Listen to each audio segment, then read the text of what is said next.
Makanya membaca Al-Quran dengan penuh kerinduan kepada Allah. Kerinduan kepada hidayah cukup membaca. Biarpun yang dibaca adalah kisah, maka Allah akan gugah di dalam dirinya adalah kerinduan untuk sampai kepada kebenaran. Tapi kalau membacanya dengan prasangka buruk akan menjadi sebab keluar dari iman juga. Na'udzubillah. Seperti sebuah kisah. Ada satu orang yang dia mencoba menghafal Al-Quran. Dan sudah hampir hafal selesai Al-Quran. Ada kisah. Belum lama. Rupanya dia itu adalah dengan baginda Nabi ada kurang baik dengan Rasulullah hatinya tuh. Karena sering salah baca buku. Prasangka buruk kepada Nabi sehingga membaca kisah Sayyidah Zainab di dalam Al-Quran dan Sayyidina Zaid. Yang Sayyidina Zaid adalah anak angkat baginda Nabi yang lalu dinikahkan dengan Sayyidah Zainab, yang itu adalah kerabat Nabi. Secara martabat adalah kerabat Nabi, adalah punya martabat tinggi, dinikahkan dengan Sayyidina Zaid bin Harithah. Rupanya pernikahan ini tidak berjalan baik sehingga akhirnya dipisah. Kemudian baginda Nabi dinikahkan oleh Allah dengan Sayyidah Zainab. Wah, ini punya prasangka buruk. Akhirnya apa? Ini rekayasa Nabi Muhammad.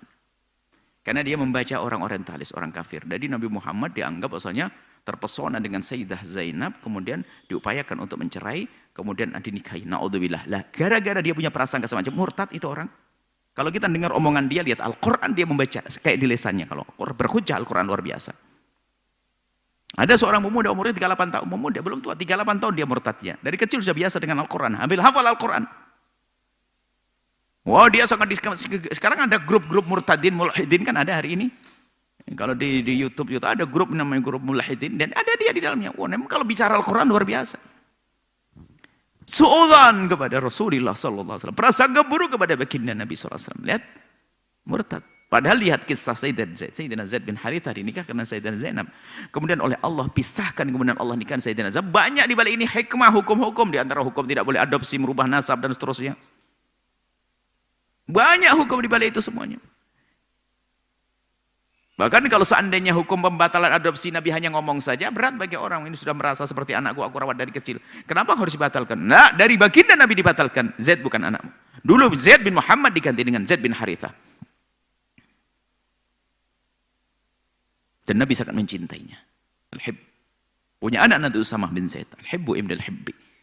Orang yang sangat dicintai Nabi dan mencintai Rasulullah. Nah, suudzon, murtad. Allah. Makanya membaca Al-Quran itu harus dengan pengagungan. Lihat. Kagum, pengagungan kepada baginda Nabi SAW. Pengagungan kepada Allah. Pengagungan kepada umat Nabi. Sehingga memandang umat dengan kasih sayang.